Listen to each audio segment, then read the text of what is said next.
Welcome friends. In this video tutorial, we will learn how to delete data from database using SQL command and from details which is entered in form. So first go to the event of button. We have already created SQL connection and query variable of string type.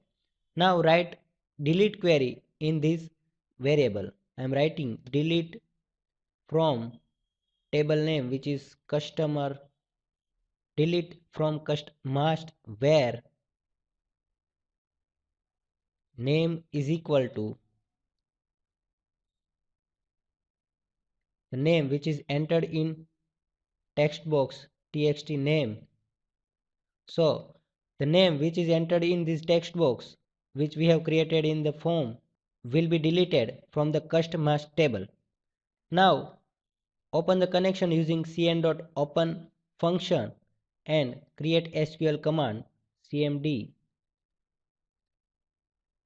passing query to the command passing connection object.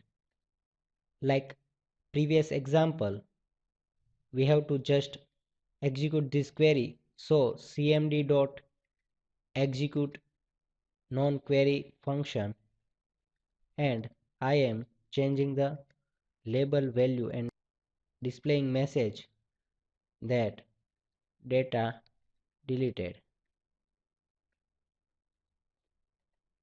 So this is the syntax of query to delete data from the table, and let's check by run. I want to delete the detail of Dhiren. So I have written the Dhiren in this txt name text box. I am clicking on the delete button.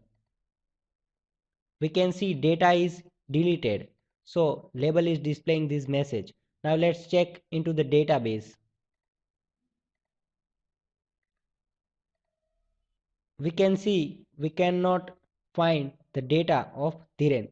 So this is about how to delete data from database using ADO.NET SQL command and execute non-query function. Thank you.